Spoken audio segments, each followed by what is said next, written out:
Distinguished compatriots, the staff of Goris of Unified Information Center launches its work. Right now we are going to be regularly streaming live to present the current situation. The first to report today is the Minister of Health of the Republic of Armenia, Arsen, Torosyan, to present the current situation. Mr. Torosyan, please.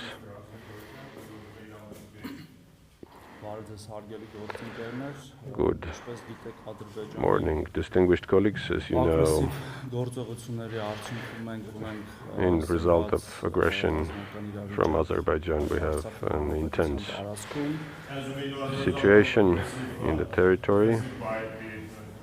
We have the tense military situation in Artsakh, որի պատճառով մենք ունենք բազմաթիվ վիրավորներ, ինչպես նաև զոհեր, թե ռազմական անձնակազմի շրջանում եւ թե հատկապես ինչը դատապարտելի է քաղաքացիական բնակչության շրջանում։ As a result of which we have sustained casualties and losses both within the military personnel as well as in particular which is to be adamantly condemned among the civilian population.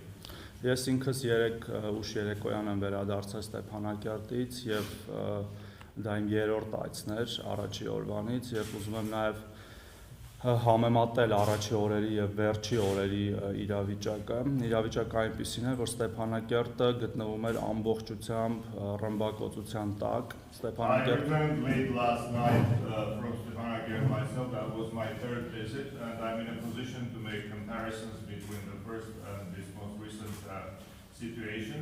And I can report to you that Stepanakert was fully and completely under heavy rocket and artillery shelling. Եվ որևէ տարբերություն չկար այդ հրթիռների թիրախների առումով, դրանք թե քաղաքում գտնվող միգուցե ռազմական օբյեկտներն են եւ թե քաղաքացիական, հատկապես ենթակառուցվածքային, ինչը փաստացի խափանում է քաղաքացիական բնակչության բնականոն կյանքը։ And I can report to you that the targeting was absolutely indiscriminate, making no distinction between perhaps military and civilian targets. That includes civilian infrastructure, which makes it very difficult to organize any work with the population, including perhaps evacuation or any other services. Եվ հատկապես ես կարող եմ խոսել բժշկական ծառայության առումով, երբ ամբողջությամբ մոբիլիզացված Արցախի բժշկական համայնքը, ինչպես նաև Հայաստանից նրանց օգնության մեկնած մեր գործընկերները, փաստացի երբեմն զրկված են լինում կարիքի մեջ գտնվող մարդկանց օգնություն ցույց տալիս, որովհետև Ստեփանակերտը կամ այլ քաղաքները գտնվում են օդային տագնապի եւ ռմբակոծության տակ եւ նույնիսկ շտապօգնության մեքենաները չեն կարողանում օգնության հասնել այն քաղաքացիներին, որոնք դրա կարիքը ունեն։ I'm responsible for the medical situation and I can tell you that the entire medical professional staff has been mobilized to assist and extend help to those in need of it most. And the intervention, the shelling by the Azeris preclude more often than not the work of the medical staff and the traffic of the ambulances that are responding to the emergencies most of the time because of the air alerts. Moreover, I have been myself a witness of an explosion of a shell so close to the hospital of Stepanakert that shake the building, and it could have, with the highest probability, hit the hospital. And witness firsthand to a shell falling in extreme proximity with the Republican Hospital of Stepanakert, actually missing it by a hair's width. And the staff, the medical staff, has the impression that when we see the intentions of the military leadership of Azerbaijan states that it's not excluded. They can start hitting the hospitals, which is a war crime against civilians. There is a prevailing perception among our medical medical staff that the military political leadership of Azerbaijan will not refrain from directly hitting medical infrastructure, which is would directly may be qualified as a crime of war. So the whole Stepanakert now is full of such fragments of forbidden weapons used. And sometimes when we moved by a car in the city, we witnessed the situation. Ruins of multi-apartment buildings and damaged infrastructure. And we also think that's unpermissible. All of the territory of Stepanakert is scattered with fragments of ordinances like the ones I demonstrated to you, and that includes also ammunition which is banned by international treaties, that is prohibited to be used even in war. There are many civilian buildings, residential buildings that have been hit hard, and there is rubble all over. There are civilian infrastructures raised to the ground, which makes it almost impossible to bring help to where it's needed most.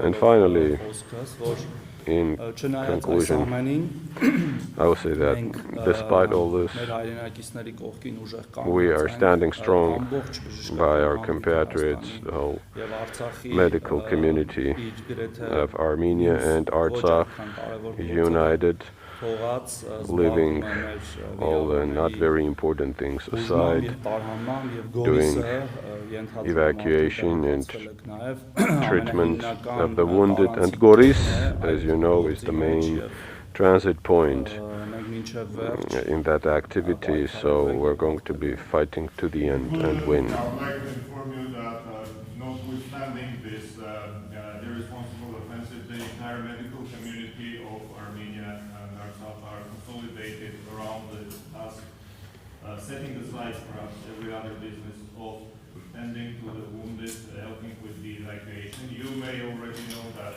Goris has become a transit hub for the casualties, and we are investing every capacity in facilitating this. And to end my intervention, I would like to reaffirm that we shall definitely persevere and win this war. Thank you for your attention. Very well, distinguished colleague, you may be asking your questions to the minister. Questions are welcome. Please. Mr. Zavchernov from Associated Press. How many civilians injured? Are there any numbers injured? Associated Press. Քանի քաղաքացիական է վիրավորվել, այնպես մանրամասներ կան։ Yesterday you may aware ինչ լեզվով պատասխանեմ։ Yesterday, the Ombudsman of Artsakh published information about casualties among Artsakh population, and provided I've discussed these issues verbally with him, I don't have any written information. So there were 19 killed among civilians and 80 wounded. So I may just repeat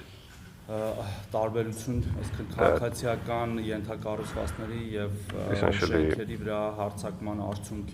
it's a consequence of attack by Azerbaijan on civilian buildings and population. Of course, we are evacuating the civilian population and providing all the necessary medical treatment, and I once again consider this behavior impermissible.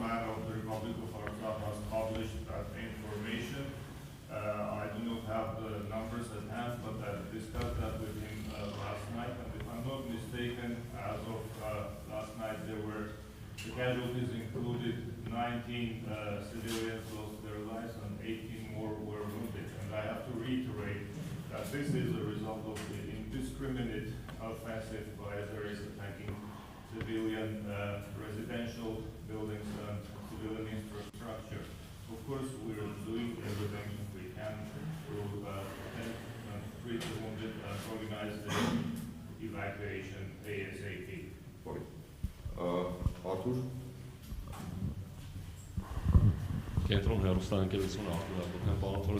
Centered Torosyan television. 2 questions. You mentioned banned ammunition, different caliber missiles. What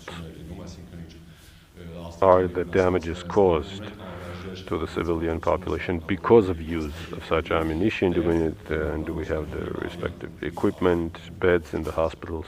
As you mentioned that they're using prohibited ammunition and ordnance, can you specify what the kind of injuries caused by this kind of ammunition? And a follow-up question, whether we have enough equipment and enough of stuff in the blood bank to be able to cover all the needs.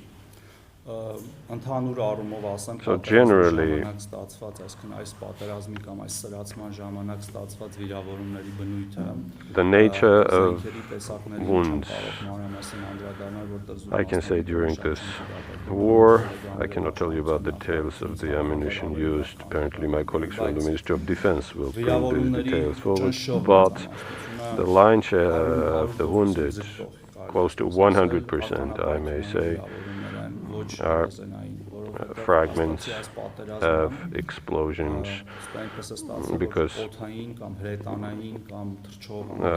the war essentially is the one that is deploying drones and missiles and rockets, and most of the injuries are caused because of the fragments of explosions of the shells or the waves of the explosions that bring death or injury. Yes, the MOD medical service are a better place to specify the kind of duration between the kind of armament used and the injuries sustained. But I can tell you that almost 100% of the wounds are caused by the explosions rather than being firearm wounds, and that reflects the nature of the offensive, which uses UAVs, heavy artillery and rocket shelling, as well as air attacks. So basically most of the injuries are fragments that are stuck in the tissues, and either unfortunately deaths caused by the direct impact of the explosions or the fragments that have caused major damage. And now coming back to the second part of your question, yes, either civilian or military medical facilities of Artsakh are fully equipped. They have all the necessary medication, equipment, accessories, the blood bank, and as I mentioned in my opening points, our attention has to be focused on that. As you can see, I've also left all the other errands assigned. So that's the main task, task number 1 for the medical community of Armenia and Artsakh. Supplies are ensured without any interruption, also including the staff, the medical staff, even asking us voluntarily to go and help their colleagues in Artsakh. Sometimes we even refuse, so that everything is well organized and structured. We do that every day. We also ensure operational administration, because we understand that in certain hotspots we need to concentrate some of our capacity more than in some other places, so we ensure the transportation quickly inside the territory of Artsakh from one medical facility to another. That's not only staff, by the way, but also everything necessary, and also from Armenia to Artsakh. Yes, all of the civilian and military medical facilities are fully stocked with all the pharmaceuticals, the equipment, utensils that are required to cover the needs of the situation, and that includes also the blood banks that are well stocked. Like I said, the number 1 concern of both me personally and the MOH, whether in Armenia and Artsakh, is setting aside every other concern to focus on the issues at hand. I can assure you that we have uninterrupted the supplies of material and personnel to the medical institutions wherever needed. We even have lineup of volunteer medical personnel that would like to be moved closer to the front line to be of help where it's most needed. To the extent that we even have to turn down some of those applications, we want to make the process as orderly and organized as possible. We also do operational management. That means transfers of personnel and staff as required to those segments where the need becomes more apparent. All of these issues are handled in a professional and fast way. And the second question, not related to your sector specifically, Mr. Torosyan, as representative of the ruling party in the government of the Republic of Armenia, provided we have the opportunity of asking a question. How do you see the solution to the conflict? Well, thank you. It's been mentioned several times that the resolution of Nagorno-Karabakh issue has to be found only through peaceful processes and negotiations, and Armenian government has been numerously stating that specific point. It's also been mentioned that the military solution or an attempt to solve it in a military way contains big potential of distorting the peace in the region and stability as well. So that's why I think that the regional hubs, centers, strategic allies, Russian Federation as a strategic ally and partner of Armenia, as well as the member of the OSCE Minsk group, as well as the other co-chairs, France and the United States, are not less interested in having stability in this region, and they are doing everything at this moment to ensure that. Hence, I think that's the only solution in terms of somehow calming the conflict and investing all the necessary efforts into the process. And also, I'm sure they know what power Armenian armed forces have, and in consideration of that, we might get a favorable solution. Your take on the process of settlement, and the answer is that the only prospect for the settlement that we see is through peaceful negotiations. That has been reiterated many times by this government. We consider that no military attempt to resolve it has any chances of success. On the opposite, the military attempts to resolve the issue may result in grossly undermining regional and even global security. We are closely cooperating with geopolitical power centers that includes our strategic ally, the Russian Federation, as well as the co-chairs of the Minsk group, France, the US, and Russia.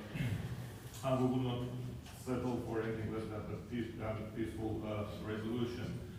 I know and I hope that seeing the resolve and the determination of our nation and our army, the adversary will realize this eventually.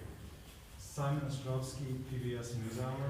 I have two questions. I realize Yes, because you're the health minister, but do you know what casualties are among soldiers in both Armenia and Karabakh this war?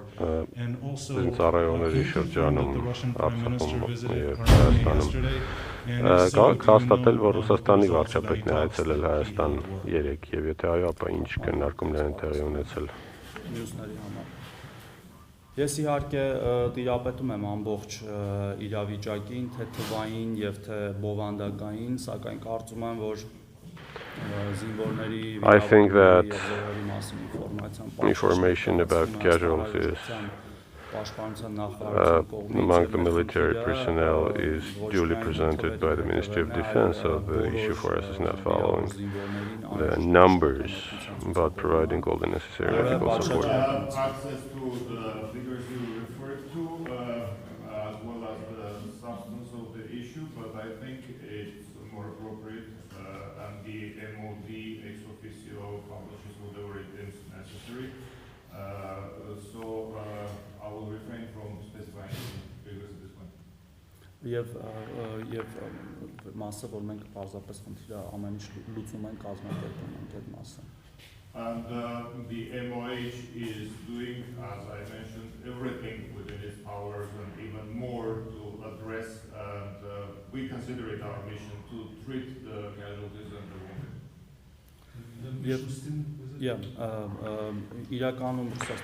Yes, in fact, the Prime Minister of Russia has not visited the Republic of Armenia yet. There is a meeting planned from the 8th to the 9th in the framework of the Intergovernmental Commission of the Eurasian Economic Union. If I'm not mistaken, the visit will take place the evening of the 8th, events to start since morning the 9th of October. We also have questions and issues on the agenda, and apparently it will be better to raise issues after the meeting. I assume you're talking about the Eurasian Economic Unit Summit that is to take place between the 8th and the 9th of October this year in Yerevan. The substantive meeting will commence early morning on the 9th, and I believe later that afternoon you will be able to address relevant questions to the staff of the cabinet. Եվ մոռացա ասել, որ սա նախապես պլանավորված եւս իրավիճակի հետ կապ This is not in response to the situation, it has been planned way back.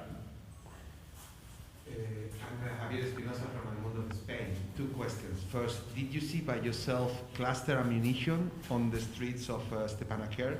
And the second, since last night and this morning it seems to be quiet in Stepanakert, no shelling, that's a mere coincidence or it's related to some kind of negotiation? Because we heard also in the media a lot of rumors about an offer of ceasefire. I don't know if it's true or not.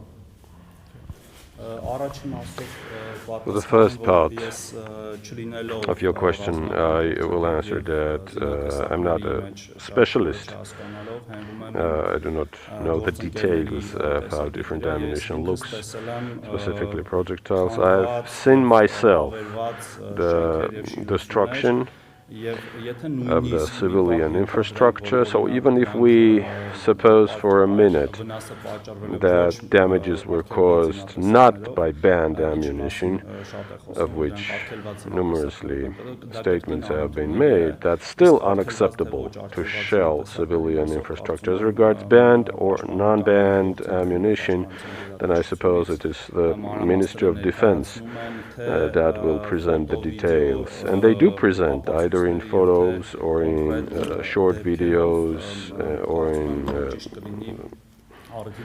material evidence, physical evidence. So I'm sure that you will get enough information from them. Well versed in being able to make the distinction between types of arms and ammunition, and I do not pretend to be able to tell the difference.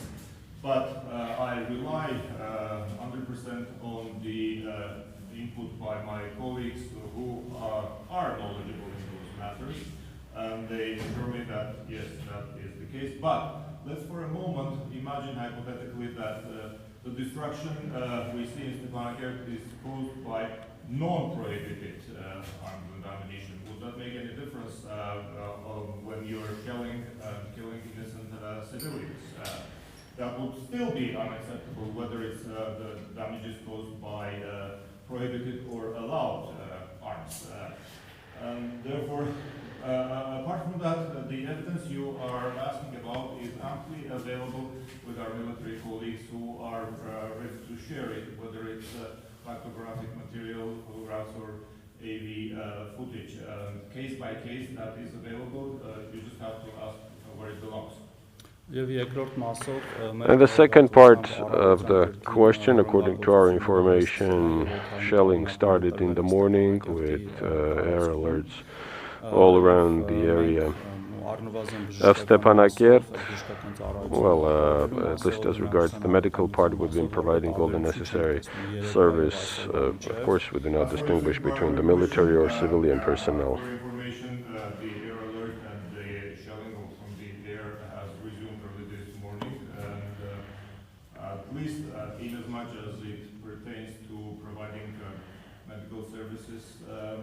We do not see so far any difference in the situation. Եվ պարզապես մի կտորել ավելացնեմ։ Just a small part I would like to add. Once again, it is very important to provide uninterrupted service, medical service to the civilian and military population, which is definitely not possible or very difficult in a situation when you are being shelled, staying in different bunkers and thinking that air alert might not stop. I have to move. So I had to move even in condition of air alert by putting the lives and health of my colleagues under threat. And the same is right now happening to all the services that have to provide for the life, for the routine, and specifically the medical services, the ambulances, for example, because of not wounds or injuries of war, but because of other health conditions, for example, cardiovascular diseases or heart attacks, or any other damage that can be caused by the enemy at this moment as well, by drones, by missiles, by rockets, fragments, explosions, waves, etc., which is once again has to be condemned. And I repeat that in situations like this, being able to provide uninterrupted services to the civilian population is a predominant issue, and which is disrupted, if not made altogether possible by the constant terrorism. And I can illustrate it with my own example. I have spent most of last evening in shelter, but then again realizing that the air alert is not going to be removed anytime soon, I have to come out even under the conditions of the shelling, exposing myself and my colleagues to imminent danger. And that is, like I said, disrupting the delivery of essential and vital services to the civilian population. I have to emphasize, for example, we're not talking only military casualties of the conflict. We're talking regular people who need urgent assistance, like an old senior citizen who just had a heart attack and was being moved in an ambulance transferred from one location to the other.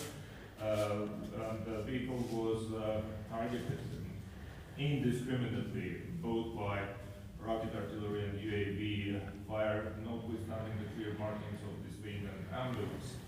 So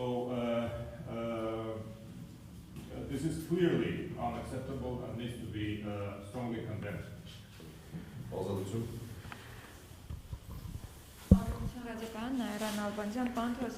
Liberty Radio. Mr. Torosyan, it is clear that it's the Ministry of Defense presenting information about the wounded, but at least can we know to what extent or what percentage of those wounded are under threat of losing their lives because of their health condition? Many relatives cannot find their soldiers, and if they know that their sons were wounded, where should they get the information from? Now, as regards the hospital, you mentioned that there is a direct threat of the hospital being targeted by the enemy. What would be the plan B? Does the hospital have a shelter part? Please present that information. The rough breakdown of the injuries, like the percentage of those that are life-threatening or not. Second question is, what should we do? Where should the relatives and other individuals concerned about their next of kin being wounded address? What are the channels for which they could get meaningful information about their condition and state?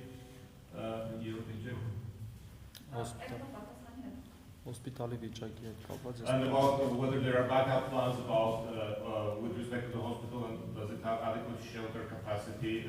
Like you mentioned, there was a near miss of heat at the hospital. Okay, I'll start from the last part of your question. You see, we naturally, at least myself as the Minister of Health, know the medical staff, have any information about the targetedness of different buildings. We don't know really. I'm just trying to say that they do not distinguish between the civilian or military infrastructure. I'm just thinking that they might not refrain from hitting hospitals. So, and that is why, not only at this moment, but in general, we always have the second plan, the plan B, to organize the service in the conflict zones for all medical facilities. I will not dwell on any other detail, not put them under threat. As regards the first part of your question, the issue of filling the gap of information about those wounded is well known. I mean, we're getting various questions and inquiries from different sides to understand how that information is going to be provided from one regular and permanent source. There may be a hotline. I cannot tell you the number of it at this moment, but there will be one, according to which you will be able to find information about the condition of different soldiers, servicemen, different parts. But from the very beginning, those identified persons wounded are able to contact their relatives and kin on their own. I have myself asked that question in different hospitals. I've asked how they establish contact, and there are very few cases when there are wounded who are not recognizable, not identifiable. So the process of identifying the persons of those wounded is ongoing, and myself and my colleagues from the Ministry of Defense are into this. So when that system of provision of information is finally established, we'll tell you how to contact it. Now, as regards your first question, then I can tell you that most of those wounded are light or not severe wounds, and we also have very severe injuries comprising about, well, a smaller percentage in the total number of those wounded, but they definitely require more attention, and the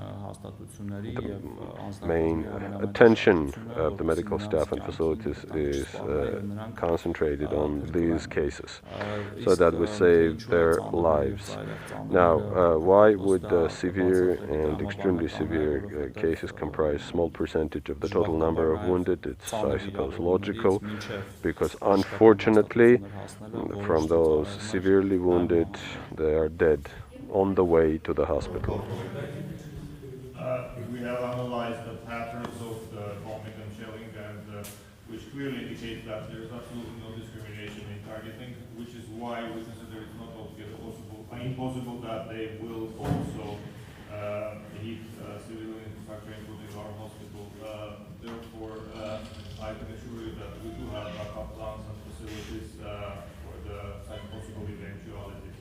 As for your second question, we do get a big number of calls and inquiries from relatives and concerned people about the wounded. And today, yesterday and early tomorrow, we will set up, this is being addressed as we speak, a hotline where I can't tell you the number at this point, which these individuals may call to get reliable information about the whereabouts and the condition of their wounded relatives. We sometimes, I myself have talked to many military servicemen being present in the hospitals and inquired about their communication with the relatives, and predominant majority of them have no problems of calling and talking to their relatives. There is a problem with some of the wounded servicemen that we are either unconscious or have no IDs and we cannot communicate with them. There are mechanisms to address this, which we are also putting in place. So the solution, we cannot pin down either their names or regiments that they've been from, but that we're working on that, and there are solutions to this as well. As for your first question, the predominant majority of the wounded being treated have sustained medium and light injuries. Of course, there's a small percentage in proportion of grave injuries and extremely grave wounded. And of course, the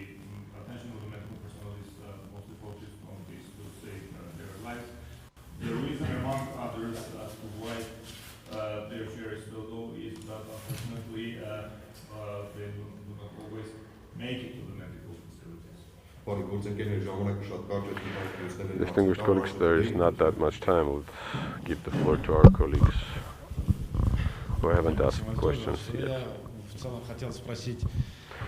Well, I'd like to ask about the total number of those transported from Nagorno-Karabakh to Armenia, those that are now being treated in hospitals here. Does it anyhow add load in the operations of the facilities, and what other measures do you envisage to provide help to the refugees? Number of servicemen that were moved or evacuated from Karabakh to Armenia for medical treatment.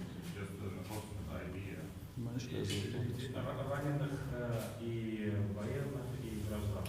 That includes both military personnel and civilians. Okay. Yes, հայերեն էի հապատասխանել։ Okay, I'll answer in Armenian. So, frankly, I have already answered that question, at least the first part of it, by mentioning that the Ministry of Defense reports on those killed and wounded. And the main task for us is organizing uninterrupted medical treatment for these people. In that respect, the health system of the Republic of Armenia is in fact divided into three parts. First is the regular medical service that used to operate in the peaceful times. Second is the COVID fighting health system, which is yet fighting the global pandemic, the issue, the problem. And the third is the one dealing with those wounded. And in fact, it's worth mentioning how this conflict as a whole is a big burden upon the system, because in conditions of a pandemic, there is such an aggression against civilian population in a situation when all international organizations, yet quite long ago, urged all the parties to refrain from any escalations till the pandemic is overcome.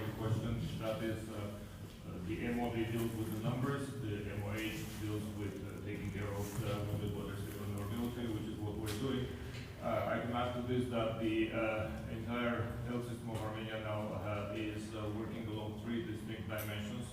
One is maybe described as business as usual, tending to our everyday issues like we did before,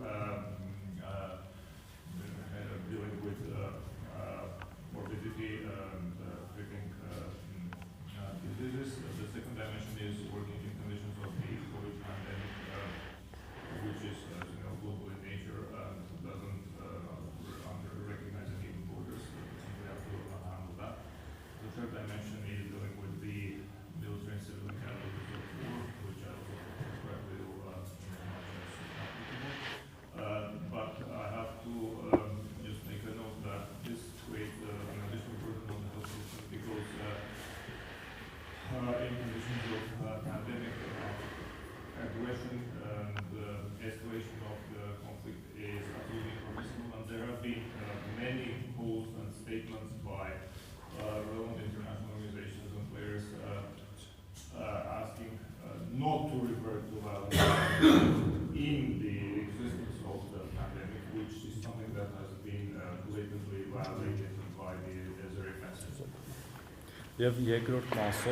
And the second part of the question, persons transported to the Republic of Armenia get the full medical package of services. There was a special government resolution adapted for that purpose days ago, and now they will be receiving the largest possible medical package of services. So we know that such support is already being organized. We have also organized additional assistance to some vulnerable groups of the population, persons with mental disorders that are now receiving their treatment at Sevan Center for Mental Health, and hemodialysis patients that have been transported to Yerevan to continue the renal deficiency treatment. So, and respectively, the whole medical community is in charge. With respect to those the people with injuries evacuated from Marta, that a few days ago the cabinet has passed a resolution specifically providing for the biggest possible medical coverage package addressed specifically to these individuals. That is equivalent to the most coverage that any Armenian citizen did get before that. We also addressed the issues of the vulnerable population that was covered by the health service in the past. That is, for example, and we have transferred them en masse to, for example, the people with mental conditions are now all being transferred to the Sevan mental health institution and being treated there. As another example, those who need hemodialysis, about a dozen patients have also been moved to respective countries in Yerevan and will continue to receive their treatment there.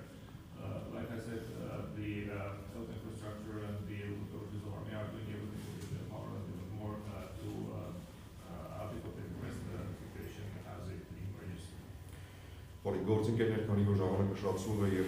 Distinguished colleagues, provided the time is short and the Unified Center has another discussion at 11, I will ask a question. Our colleague from Shapa.am asked the following question: Mr. Minister, do we need to provide any medical supplies from abroad? Well, I can mention that we, at this moment, do not need anything urgently as regards pharmaceuticals and equipment, because the equipment that used to operate in the hospitals is now being provided to the hotspots. But because of the duration of operation, some of the equipment just comes out of order, and apparently there might be such a necessity occurring in the nearest future. So that when that happens, we will organize the respective procurement transactions, and if there are individuals or organizations that would like to help us with this, then we'll ask them to contact the Ministry of Health so that this work is organized. And even if there are purchases, then purchases have to be very strictly regulated so that we purchase things that we urgently need. Doing this in a well-organized manner is very important, not to provide this service. Since we are using the existing capacity and moving around material as required, but considering the possibility of the length of hostilities, there may emerge eventually need to replace some consumables or address the wear and tear of medical equipment, for which purpose we are conducting, as we speak, proactive procurement. And if there would be individual organizations willing to be of help in this matter, I would urge them to contact the Ministry of Health to make the process more organized and coordinated. That is for the whatever medical equipment and material they intend to provide and help with procurement to be exactly that which is needed, rather than just conventional stuff. Thank you. Distinguished colleagues, let me inform that the Armenian Unified Information Center staff will be operating through the day. We will be live streaming with our colleagues from the region of Syunik. Join in, we'll continue together. Thank you.